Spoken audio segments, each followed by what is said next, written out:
Hydro carbon திட்டத்தை செயல்படுத்தக்கூடாது என பிரதமரை நேரில் சந்தித்து வலியுறுத்தி முதலமைச்சர் திரு எடப்பாடி கே பழனிசாமிக்கு நெடுவாசல் மக்கள் நெஞ்சார்ந்த நன்றியை தெரிவித்துக் கொண்டனர்.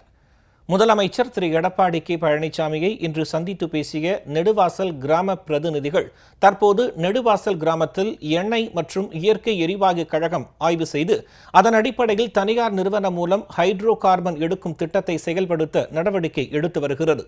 இத்திட்டம் இப்பகுதி விவசாயிகளின் வாழ்வாதாரத்தை வெகுவாக பாதிக்கும் என்றும், காவேரி கடைமடை பகுதியில் உள்ள இக்கிராமத்தில் போதிய நீர் ஆதாரம் இன்றி நிலத்தடி நீர் மூலமே விவசாயம் தற்போது நடைபெற்று வருவதாகவும், இத்திட்டம் செயல்படுத்தப்பட்டால் தங்களது விவசாயம் பாதிக்கப்படும் எனவும், மாநில அரசு இத்திட்டத்தை செயல்படுத்த அனுமதி அளிக்கக்கூடாது என்றும், விவசாயிகளின் வாழ்வாதாரத்தை காப்பாற்றிட முதலமைச்சர் விவசாயிகளுக்கு உறுதுணையாக இருக்க வேண்டும் என்றும் நெடுவாசல் கிராம பிரதிநிதிகள் கேட்டுக்கொண்டனர். நெடுவாசல் கிராம பிரதிநிதிகளின் கோரிக்கையை கவனமாக கேட்டுக்கொண்ட முதலமைச்சர் இதுகுறித்து நேற்று முன்தினம் பிரதமரை நேரில் சந்தித்தபோது நெடுவாசல் விவசாயிகளின் பிரச்சினைகளை எடுத்துரைத்ததாகவும் அதை அப்போதே ஊடகம் மூலம் தெரிவித்ததாகவும் கூறினார். நெடுவாசல் கிராம மக்களின் உணர்வுகளை பிரதமரிடம் நேரடியாக கொண்டு சென்ற தமிழ்நாடு முதலமைச்சருக்கு நெடுவாசல் கிராம பிரதிநிதிகள் தங்கள் நெஞ்சார்ந்த நன்றியினை தெரிவித்துக் கொண்டனர்.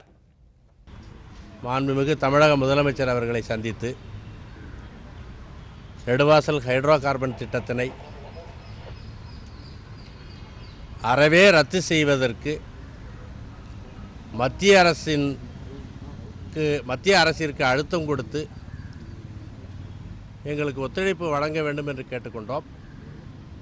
அவர்கள் ஏற்கனவே இந்திய பிரதமர் அவர்களை சந்தித்த பொழுது நெடுவாசல் ஹைட்ரோ கார்பன் திட்டத்தினை கைவிட வேண்டுமென்று வலியுறுத்தியும், அம்மா அவர்கள் ஆட்சி செய்த பொழுது தஞ்சை மாவட்டத்தில் மீத்தேன் வாயு திட்டத்தினை ரத்து செய்தார்கள். அதை போலவே அம்மாவின் வழியில் ஆட்சி நடத்தக்கூடிய நாங்களும் நெடுவாசல் ஹைட்ரோ கார்பன் திட்டத்தினை நிறைவேறாமல் செய்வோம், அதனை தடுத்து நிறுத்துவோம் என்று அங்கே உறுதியளித்திருந்தார்கள். அதனை மீண்டும் ஒரு முறை எங்களுக்கு இங்கே நினைவூட்டினார்கள்.